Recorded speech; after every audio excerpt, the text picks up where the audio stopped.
Hello everyone. अब हम लोग पार्थेनोजेनेसिस के अगले पोर्शन का डिस्कशन कर रहे हैं। इस लेक्चर में हम पार्थेनोजेनेसिस का टेस्ट पार्ट जो पिछली क्लास में रह गया था उसको हम डिस्कस करेंगे। इसमें पोर्शन जो रह गया था उसमें पहला था डिप्लॉयसिस। डिप्लॉयसिस ऑफ द डिप्लॉयड थैलेटोपी में be occur in the following method. जो डिप्लॉयसिस है, डिप्लॉयड में पार्थेनोजेनेसिस में जो ये प्रोसेस है, डिप्लॉयसिस मतलब डिप्लॉयड होने के थैलेटोपी में एक कैसे डिप्लॉयड रह जाता है या डिप्लॉयड रह के भी विभिन्न मियोसिस की विभिन्न प्रक्रिया में भी वो डिप्लॉयड कैसे रह जाता है, इस पूरी प्रक्रिया को हम आज यहाँ डिस्कशन करेंगे। बाई इसमें विभिन्न प्रोसेस हैं। तो by auto fertilization in certain cases the oocyte divides mutatically up to the formation of oocyte or ovum and secondary polocyte. Polocyte से तात्पर्य polar body. The oocyte and secondary polocyte unite together to form diploid egg which develop into the new individual। और जैसे crustaceans में देखिए क्या होगा कि जो मियोसिस में फर्स्ट में जो नॉर्मली क्या होता था, एक बन रहा था मियोसिस में, रिडक्शन और डिवीजन में। फिर क्या हुआ, एक पोलर बॉडी, बाद में वही पोलर बॉडी और जो वो एक प्राइमरी oocyte डेवलप हुआ था, प्राइमरी oocyte और ये आपस में मिल जाएंगे और फिर से एक पूरा का पूरा एक डेवलप कर लेंगे। इस पूरी प्रोसेस को क्या कहेंगे हम, पूरी के प्रोसेस में पूरा का पूरा एक डेवलप होगा जो डिप्लॉयड होगा। बाद में यही थैलेटोकिस से पूरा का पूरा एनिमल डेवलप कर लेगा। हमें ही डिप्लॉयसिस की प्रोसेस पढ़ रहे हैं कि कैसे एक डिप्लॉयड सेल निर्मित होती है बिना फर्टिलाइजेशन के, बिना मेल और गैमीट के मिलेगी। यहाँ पे देखेंगे तो हम दो सेल्स थी जो फीमेल की थी, ओवा की थी, पोलर बॉडी और प्राइमरी oocyte आपस में मिल गए और एक डिप्लॉयड सेल बना ली उन्हें by restitution. Meiosis meiosis first जो होती है वो लैक्स साइटोकाइनेसिस लैक्स कर लेती है, मतलब साइटोकाइनेसिस नहीं होगी, बस कैरियोकाइनेसिस हुई, क्रोमोजोम का डिवीजन हुआ बस, और खाली की प्रक्रिया साइटोकाइनेसिस। दो डॉटर सेल्स में साइटोप्लाज्म का डिवीजन नहीं हुआ तो chromosome of both of nuclei found by meiosis go over the spindle of meiosis second forming a diploid ovum and diploid polar body. क्या होगा जब साइटोकाइनेसिस नहीं होगी तो पूरा का पूरा स्ट्रक्चर जो है क्या हो जाएगा, डिप्लॉयड, एक संरचना हो जाएगी। तो उसमें आप सिंपली समझ सकते हैं कि दो डॉटर न्यूक्लियाई थी, उनका जो क्रोमोजोम था वो तो पूरा डबल था। तो इससे क्या होगा कि तो जो पोलर बॉडी है और जो ये डिप्लॉयड ओवम है, ओवम दोनों के दोनों डिप्लॉयड हो जाएंगे। Diploid ovum develop into the diploid individual and parthenogenetically. जो डिप्लॉयड ओवम है वो फाइनली पार्थोजेनेसिस के द्वारा एक इंडिविजुअल्स में या फीमेल में डेवलप हो जाएगा। तो देखिए रेस्टिट्यूशन में क्या हुआ, जो मियोसिस सेकंड थी उसमें क्या हुआ कि दो सेल्स तो डिवाइड हुई, मियोसिस सेकंड हुई, पर वो पूरी की पूरी इक्वेशनल डिवीजन थी। इक्वेशनल डिवीजन में क्या हुआ, इक्वेशनल डिवीजन में पूरा का पूरा सेल जो है दो सेल में, एक पोलर बॉडी में और एक ओवम में डिवाइड होगी। जब मियोसिस फर्स्ट नहीं होती, मियोसिस फर्स्ट में साइटोकाइनेसिस नहीं हुई, दो डॉटर सेल में नहीं डिवाइड हुई, तो जो क्रोमोजोम का नंबर था वो डबल रह गया। जब डबल रह गया तो पूरे का पूरा जो दोनों सेल्स थी जब वो आपस में मियोसिस सेकंड से इक्वेशनल डिवीजन से डिवाइड की तो वो 2n ही रह गए। ठीक है, दो प्रोडक्शन है डिप्लॉयसिस की जो प्रोसेस है उसके बारे में समझ लेते हैं। नॉर्मली आप देख रहे हो कि जो मेटाफेज प्लेट में उसमें दो क्रोमोजोम के होमोलॉगस सेट दिखाई दे रहे हैं। फिर माइटोसिस की प्रक्रिया से ही वो आपस में दो सेल्स में कन्वर्ट हो गए, माइटोसिस के डिवीजन के द्वारा ही दोनों सेल्स डिप्लॉयड हो गए, माइटोसिस समसूत्री विभाजन। फिर दूसरे फेज में हम देख रहे हैं कि मियोसिस फर्स्ट हो रही है, फिर मियोसिस फर्स्ट हुई, ठीक है, मियोसिस फर्स्ट से दो सेल्स बनी, ठीक है, रिडक्शन डिवीजन हुआ, फिर फेलियर ऑफ मियोसिस सेकंड हो गई, मियोसिस सेकंड इक्वेशनल डिवीजन नहीं हो पाया तो फाइनली जाके वो दोनों के दोनों सेल्स डिप्लॉयड ही रह गई क्योंकि उसमें क्रोमेटिड का सेपरेशन नहीं हो पाया। उसके बाद आप देख रहे हो नेक्स्ट फेज में मियोसिस फर्स्ट हुई, मियोसिस सेकंड हुई, पर आपस में ही लास्ट वाली फेज में दोनों गैमीट्स आपस में फ्यूज कर गए, दोनों आपस में ही एक ही, जैसे मान लीजिए एक गैमीट है, फीमेल गैमीट है, उसमें 4 ओवा बन रहे हैं या 4 सेल्स बन रही, 3 पोलर बॉडी और एक ओवा बन रहा है, तो उसमें से किसी एक पोलर बॉडी से एक ओवा मिक्स हुआ और आपस में मिक्स करके फिर से डिप्लॉयड संरचना बना लेते हैं। ऐसे ही फोर्थ में देख रहे हो कि आप मियोसिस फर्स्ट हुई, मियोसिस सेकंड हुई, और फिर जो माइटोटिक डुप्लीकेशन हो गया, क्रोमोजोम का डुप्लीकेशन हो गया रेस्ट आगे वाली फेज में, तो क्रोमोजोम की संख्या, डीएनए की संख्या डबल्ड हो गई। तो आप देख रहे हो पहले फेज में माइटोटिक डिवीजन के से सिंपली डिप्लॉयड संरचना बन रही है। दूसरे में क्या हुआ, फेलियर ऑफ मियोसिस हो गई। फिर तीसरे में क्या हुआ कि आपस में ये फ्यूज कर गए। और चौथे में क्या हुआ कि माइटोटिक डुप्लीकेशन हो गया, अपने क्रोमोसोम को उन्हें माइटोटिकली डुप्लीकेट कर लिया, पूरा का पूरा कॉपी कर ली उनने, तो क्या हो गया, फिर से डिप्लॉयड संरचना हो गई और फिर यही जीनोटाइप पार्थेनोजेनिकली ऑफस्प्रिंग को डेवलप करेगा। देखिए, paedogenetically parthenogenesis, larva of some insect lay egg which develop parthenogenetically into new generation of larva. क्या होता है पेडोजेनेटिकली पार्थोजेनेसिस में है, ये थर्ड पार्थोजेनेसिस है। हम देखें कुछ लार्वा के जो एग है वो डेवलप करते हैं कैसे, पार्थोजेनेटिकली, और वो नेक्स्ट जनरेशन के, न्यू जनरेशन के लार्वा पैदा करते हैं। Such parthenogenetically among larva is termed as paedogenetic parthenogenesis. क्या होता है, लार्वा ऑफ सम इंसेक्ट, क्या होता है, लार्वा कुछ इंसेक्ट में लार्वा ही एक लाई करते हैं, एक देते हैं, और फिर वे वो पार्थोजेनेटिकली डेवलप करके नई जनरेशन पैदा करते हैं या नई जनरेशन के लार्वा पैदा कर देते हैं। लार्वा ही एक देंगे और वो जो एग है वो नेक्स्ट जनरेशन में डेवलप हो जाएंगे। इस प्रकार की पार्थोजेनेसिस को पेडोजेनेटिक पार्थोजेनेसिस कहते हैं। देखिए जैसे पेडोजेनेटिक पार्थोजेनेसिस का इंटरवल है माइक्रोमाल्थस डेविलिस। लाइफ साइकिल में आप देख रहे हो कि नॉर्मली क्या होगा कि जो लार्वा है, देखिए सेरेम्बिकॉइड जो लार्वा है, सेरेम्बिकॉइड जो लार्वा है वो मदर लार्वा है। ट्रिंगुलिन डॉट उसने क्या हुआ, एग ला गया, ट्रिंगुलिन लार्वा उसने दिया, ठीक है, माइग्रेटरी लार्वा उसने लाए किए, एक जो बाद में पूरा का पूरा डेवलप होके फिर से क्या हुआ, नेक्स्ट जनरेशन जब प्यूपल डेवलपमेंट हुआ हीट के द्वारा तो एडल्ट फीमेल में डेवलप हो गया थैलीटॉकी की प्रोसेस से, ठीक है। प्रेजेंट आप देखिए जो ट्रिंगुलिन है, जो सेरेम्बिकॉइड है, सेरेम्बिकॉइड ने एक लाई किए और वो लार्वा नेक्स्ट जनरेशन में डेवलप हुआ ट्रिंगुलिन के रूप में। और हीट जब प्यूपल डेवलपमेंट हुआ हीट के द्वारा तो हीट की जो प्रोसेस होती है, जो नॉर्मली क्या होता है जब वो गर्म होते हैं तो वो एडल्ट फीमेल में कन्वर्ट हो जाते हैं, ठीक है। तो लार्वा ही एग लाई कर रहा है और वो नेक्स्ट जनरेशन की लार्वा को प्रोड्यूस कर रहा है, इस पर थैलीटॉकी हो रही तो फीमेल डेवलप हो रहा है। और अगर वही लार्वा एग लाई कर रहा है, मेल एग ला रहा है तो अरेनोटॉकी से मेल पैदा कर रहा है, पर ये डेड इंड है। डेड इंड में क्या होता है, जो मदर लार्वा होता है वो जो मेल एग है, जो मेल उसका लार्वा बन रहा है वो उसी को फीड कर जाता है। तो क्या होता है ये डेड इंड, क्योंकि मदर के अंदर ये डेवलप होता है तो डेवलप होने के कारण वो मदर को ही फीड करता है, फाइनली उसकी डेथ हो जाती है। तो जो मेल एग है, मेल एग के डोमेन अरेहनेटॉकी होगी, इसमें क्या होगा, अरेहनेटॉकी आपको पता है कि हेप्लॉइड एग होगा और फाइनली वो डेवलप होगा मेल्स में। तो इस पर आप देख रहे हो कि नॉर्मली जो एडल्ट मेल है और फीमेल है वो आपस में कोई भी रिप्रोडक्शन नहीं कर रहे हैं, no sexual reproduction at all, उनके बीच में कोई भी सेक्सुअल रिप्रोडक्शन नहीं हो रहा है। लेकिन जो लार्वा है वही एक प्रोड्यूस करके नए जनरेशन के एक को प्रोड्यूस करता है। उस अगर थैलेटॉकी हो रही है तो उसमें उस लार्वा के एक से थैलेटॉकी की डेवलपमेंट फीमेल हो रही है, अगर एनेटॉकी हो रही है तो हेप्लॉइड है तो नॉर्मली फीमेल्स में डेवलप हो जाता है। फिर आर्टिफिशियल पार्थोजेनेसिस बात करते हैं कि आर्टिफिशियल है कि हम कैसे इसे इंट्रोड्यूस करते हैं आर्टिफिशियल लैब में। तो the egg which always develop into young individual by the fertilization sometime may develop parthenogenetically under certain artificial condition. This type of parthenogenesis is known as artificial parthenogenesis. The artificial parthenogenesis may be introduced by various chemical and physical means. देखिए normally जो egg होते हैं, अगर egg normally sexual reproduction की प्रक्रिया के द्वारा एक इंडिविजुअल में डेवलप हो रहे हैं, पर कुछ कंडीशंस होती हैं, कुछ आर्टिफिशियल कंडीशंस होती हैं, या कुछ कहें कि हमारी बनाई हुई परिस्थितियां होती हैं जिसके द्वारा वो पार्थोजेनेसिस में पार्थोजेनेटिकली डेवलप हो जाते हैं एक इंडिविजुअल के रूप में। इसके लिए बहुत सारी केमिकल और फिजिकल मीन्स लगते हैं या फिजिकल प्रोसेस लगती हैं, उनकी कंडीशंस लगती हैं, तो वो सारी के सारी आर्टिफिशियली इंट्रोड्यूस किया जाता है पार्थोजेनेसिस। बहुत सारे प्लांट्स में तो आर्टिफिशियली इंट्रोड्यूस किया जाता है, जैसे पपाया वगैरह में तो आर्टिफिशियली इंट्रोड्यूस किया जाता है विभिन्न हार्मोन्स के छिड़काव के द्वारा।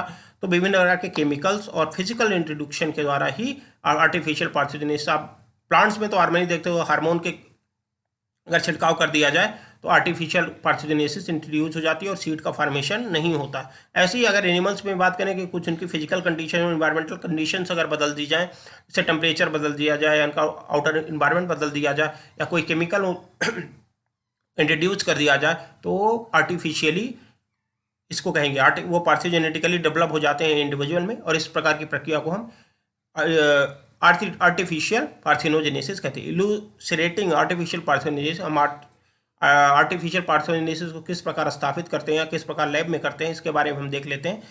तो नॉर्मली देखिए कि एक मैटरनल है और एक मैटरनल जो एक था उसमें नॉर्मली क्या होगा, स्पर्म अगर कर रहे हैं आईवीएफ तकनीक में हम देख लेते हैं, तो आईवीएफ तकनीक में आपको पता है कि नेचुरल मैटिंग है। अगर स्पर्म और ओवम आपस में मिल रहे हैं तो जाइगोट का निर्माण करेंगे, और वो एक मैटरनल होगा एक पैटर्नल होगा, और बाद में वही इंडिविजुअल में डेवलप हो जाएगा।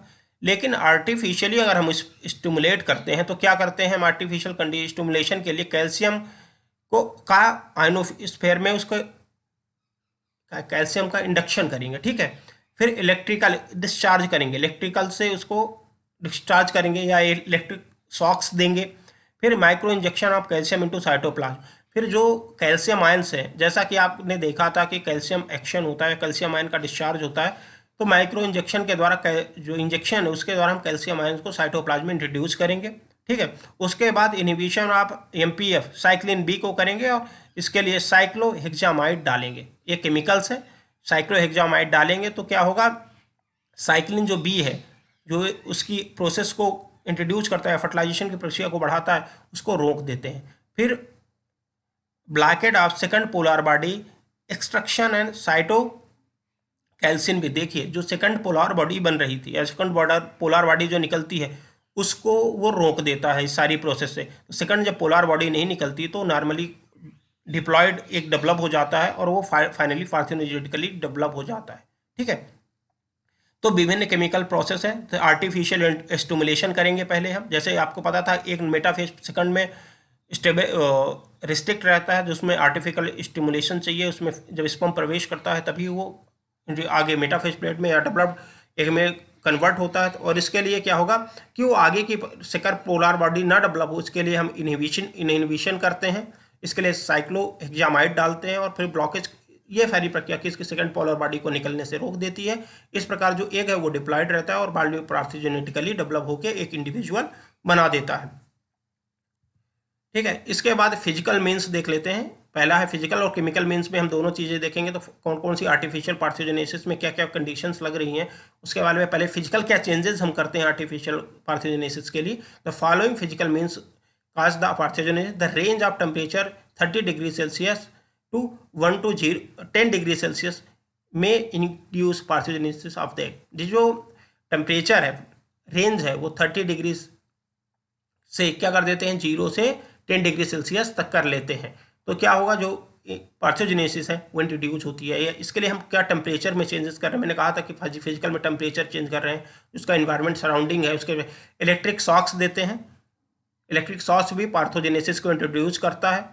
लो टेम्परेचर ट्रीटमेंट है ये, जैसे ऊपर वाला range of low temperature treatment से पार्थेनोजेनेसिस बढ़ रही है। जो हम लो टेम्परेचर ट्रीटमेंट दे रहे हैं तो पार्थेनोजेनेसिस बढ़ रही है। इसके बाद में इलेक्ट्रिक शॉक दे रहे हैं, इलेक्ट्रिक का शॉक्स देते हैं तो ultra violet light can cause parthenogenesis. Ultra violet जो रेज होती हैं, आपको पता है हाई रेडिएशन वेव है अल्ट्रा वायलेट, तो वो पार्थेनोजेनेसिस को इंट्रोड्यूस करती हैं, या फिर कहें इंडक्शन पार्थेनोजेनेसिस का हो जाता है। When the egg are pricked by the fine glass needle the development of egg one take place तो पार्थेनोजेनेटिकली। देखिए आपको पता है कि जो एग है वो मेटाफेज सेकंड में स्टेबल है या रिस्ट्रिक्ट है। अगर मैंने कहा था उस समय भी कहा था, अगर आप एक फाइन निडल से माइक्रोस्कोपी छोटी निडल से, फाइन निडल से उसको पिक कर देते हैं तो उसको लगता है एग को कि यहाँ स्पर्म का प्रवेश हो गया है, वो अपनी मेटाफेज सेकंड पूरी कार्टिकल गन्यूल या सभी प्रोसेस को कंप्लीट कर लेता है। और फिर आपको पता था कि वहाँ सेकंड पोलर बॉडी नहीं निकल पाती है, कुछ केमिकल ऐड कर देते हैं तो वो डिप्लॉयड में डेवलप हो जाता है। तो विभिन्न प्रोसेस हैं, क्या है, लो टेम्परेचर ट्रीटमेंट है, इलेक्ट्रिक शॉक्स देते हैं, अल्ट्रावायलेट लाइट का यूज करते हैं, और इसके अलावा प्रिकल करके उसे एक्टिवेट करते हैं। फिर है केमिकल मीन्स में हम क्या क्या करते हैं, केमिकल में क्या क्या चेंजेस उसके एनवायरनमेंट में करते हैं। The following chemical have been found in the cause parthenogenesis normal eggs में क्लोरोफार्म का एडिशन कर देते हैं या क्लोरोफार्म इंट्रोड्यूस करते हैं। Hypertonic and hypotonic sea water use करते हैं। हाइपरटोनिक है मतलब जो एक से ज़्यादा जिसमें साल्ट कंटेंट हो, जिसमें कंसंट्रेशन साल्ट की ज़्यादा हो। हाइपोटोनिक मतलब लो साल्ट कंसंट्रेशन हो एक में। दोनों ही प्रमोट करते हैं किसको, पार्थेनोजेनेसिस को। क्लोराइड आप calcium, potassium, calcium, sodium, magnesium, ETC विभिन्न इन साल्ट्स के क्लोराइड्स का उपयोग करते हैं, ये भी पार्थोजेनेसिस को प्रमोट करते हैं।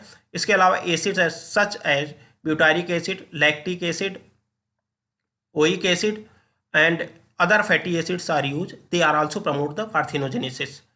Fat solvents like toluene, alcohol, benzene and acetone are also used, and they are used in the medium will promote the parthenogenesis. Urea and sucrose chemicals are also promote the parthenogenesis. ये सारे chemicals अगर environment में हम introduce कर देते हैं तो जो नॉर्मल फर्टिलाइजिंग एग है या नॉर्मल फर्टिलाइजेशन सेक्सुअल रिप्रोडक्शन के द्वारा जो नॉर्मल स्पर्म और ओवम के मिलन से जो जाइगोट का निर्माण करता है वो नॉर्मली ओवा ही पूरी की पूरी तरह से एक एक इंडिविजुअल के रूप में डेवलप हो जाता है। और इस प्रकार के इंट्रोडक्शन को जब हम फिजिकल और केमिकल चेंजेस के द्वारा पार्थोजेनेसिस को प्रमोट करते हैं तो इसे कहते हैं आर्टिफिशियल पार्थोजेनेसिस। ये प्लांट्स में काफ़ी कॉमन है।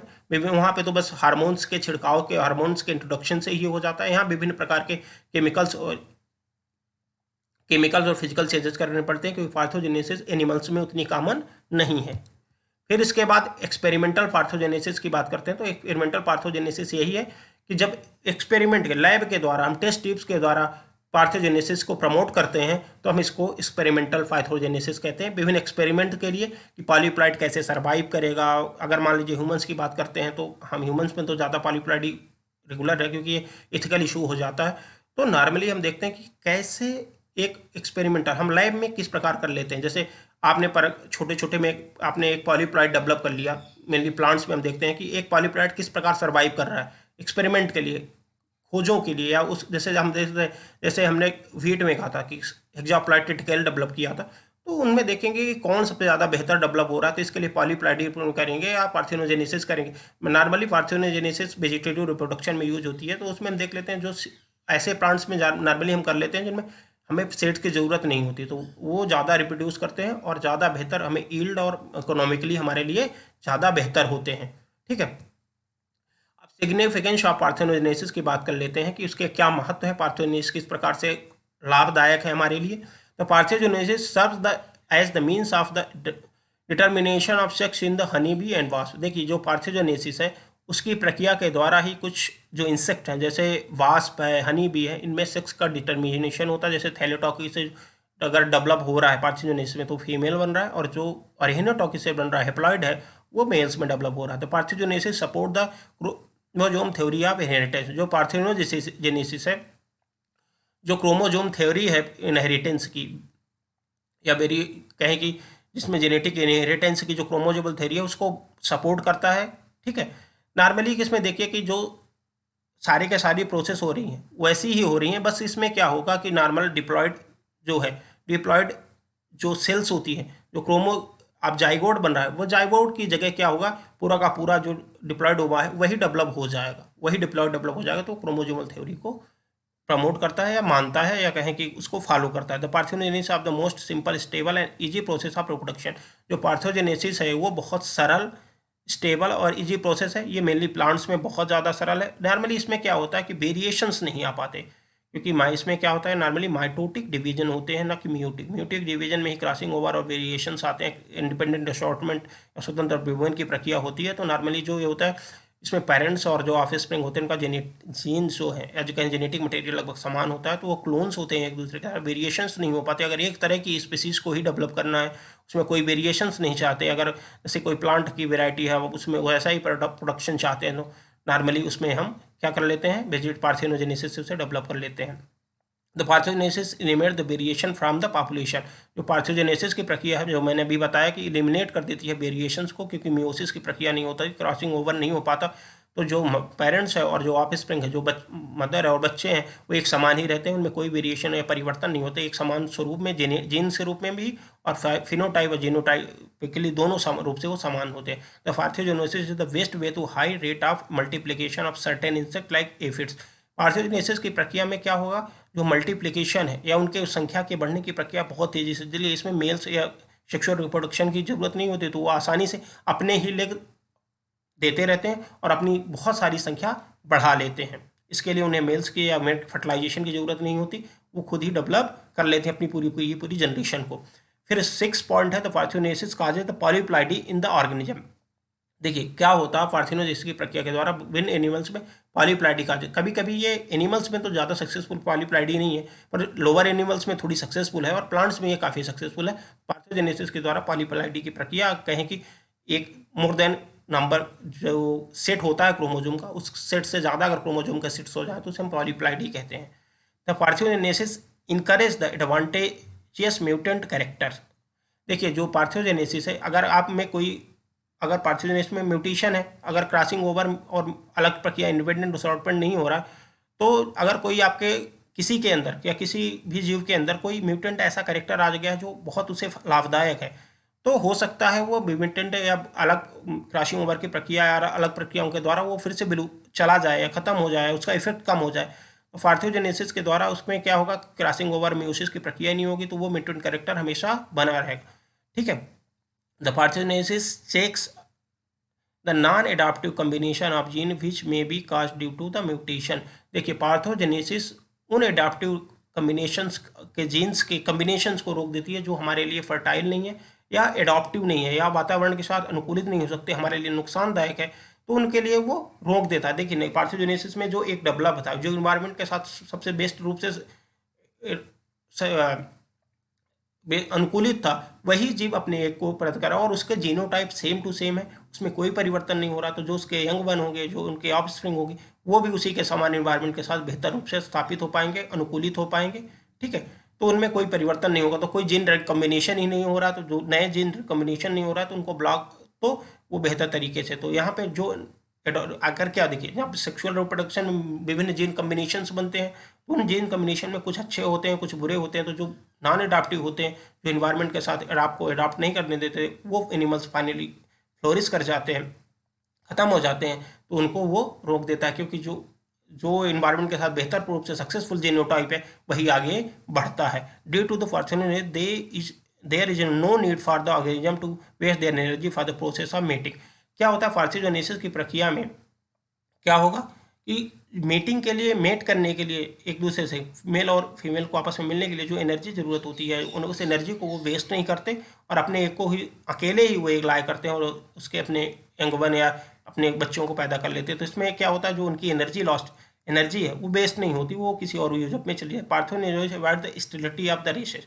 जो पार्थेनोजेनेसिस है उससे स्टेरिलिटी, नपुंसकता की जो परेशानी है वो दूर हो जाती है, क्योंकि एक इंडिविजुअल ही अपने इसमें नॉन मेयोसिस की प्रक्रिया हो ही नहीं रही है, ना तो गैमेट्स बन रहे हैं। तो नॉर्मली क्या होगा कि जो नॉर्मल सेल है वही एक अपने डेवलप हो जाएगी और इंडिविजुअल डेवलप कर दे, तो स्टेरिलिटी नहीं होगी, उसके ऑफस्प्रिंग डेवलप होते रहेंगे। ठीक है। How normal fertilization and parthenogenesis difference. Normal fertilization में आप देख रहे हो कि जो एग है, आपको पता है कि जब एग बनता है तो उसमें 3 पोलर बॉडी बनती है और एक एग बन रहा है, वो एक नॉर्मल स्पर्म से फर्टिलाइज्ड होगा और फिर एक डिप्लॉयड जाइगोट बनेगा और वही बाद में एम्ब्रियो के रूप में डेवलप करके ऑफस्प्रिंग डेवलप करेगा। ठीक है। अगर वर्जिन बर्थ या पार्थेनोजेनेसिस की बात करें तो इसमें क्या होगा कि एक डेवलप होगा। ठीक है। एक doubles divide the genetic material. क्या होगा, जो एग है उसका या तो वो पोलर बॉडी से मिल जाएगा या अपने जेनेटिक मटेरियल को डबल कर लेगा। ठीक है। तो आपस में फिर क्या होगा, वो डिप्लॉयड रहेगा। फिर देखिए अगली संरचना में वो अलग अलग 2 म्यूटिक डिवीजन में वो कन्वर्ट होगा, फिर आपस में ही दोनों गैमेट्स मीट कर गए। ये विभिन्न प्रोसेस आपको विभिन्न तरीकों से मैं बता चुका हूँ कि वो किस रूप में डिप्लॉयड डेवलप होगा। हो सकता है कि उसमें म्योसिस सेकंड ना हो सकता है कि वो माइटोटिक डिवीजन से हो जाए, बाद में वो गैमेट मिल जाए। तो विभिन्न प्रक्रियाओं से वो आपस में मिलेंगे और डिप्लॉयड संरचना बनेगी। उसके लिए मेल और फीमेल की आवश्यकता नहीं होगी, मेल और फीमेल गैमेट की जरूरत नहीं होगी। एक जो फीमेल है वही एक लाया करेगी और वो फाइनली इंडिविजुअल में डेवलप हो जाएगा। इस प्रकार होल इंडिविजुअल डेवलप हो जाएगा। पर देखिए पार्थेनोजेनेसिस उतनी इन्वायरमेंट के साथ सक्सेसफुल नहीं है। पार्थेनोजेनेसिस से बहुत सारे लाभ आपने देखे अभी, पर सेक्सुअल रिप्रोडक्शन जो है वो बेहतर है और बेहतर वेरिएशंस लाता है। तो उसमें क्या नए नए जैसे इन्वायरमेंट तो स्थिर है नहीं, इन्वायरमेंट तो हमेशा बदल रहा है। आप जीनोटाइप आपका स्थिर है पर इन्वायरमेंट तो बदल रहा है। आप पार्थेनोजेनेसिस से आपका जीनोटाइप तो स्थिर हो गया है, पर आपका जो वेरिएशन है, जो इन्वायरमेंटल वेरिएशन, उसको तो आप नहीं रोक सकते। तो इन्वायरमेंटल वेरिएशंस के कारण एनवायरनमेंट लगातार बदल रहा है, सतत रूप से बदल रहा है, तो उसके साथ साथ हमारे जीनोटाइप को भी परिवर्तित होना चाहिए। ये है सब सेक्सुअल रिप्रोडक्शन से आता था। इसलिए सेक्सुअल रिप्रोडक्शन, एसेक्सुअल रिप्रोडक्शन या वर्जिन बर्थ या पार्थेनोजेनेसिस से बेहतर है। तो इसलिए आप हायर एनिमल्स में देखेंगे तो हायर एनिमल्स चाहे एनिमल्स हो चाहे प्लांट्स हो, उनमें सेक्सुअल रिप्रोडक्शन की प्रक्रिया जाती है, क्योंकि उनमें वेरिएशंस आते हैं और वेरिएशन एनवायरनमेंट के बाद बेहतर तरीके से स्थापित होने में उनकी मदद करते हैं। चलिए थैंक यू। इसके साथ ही पार्थोजेनेसिस का ये पूरा टॉपिक खत्म हो गया है इस लेक्चर के साथ। Thank you.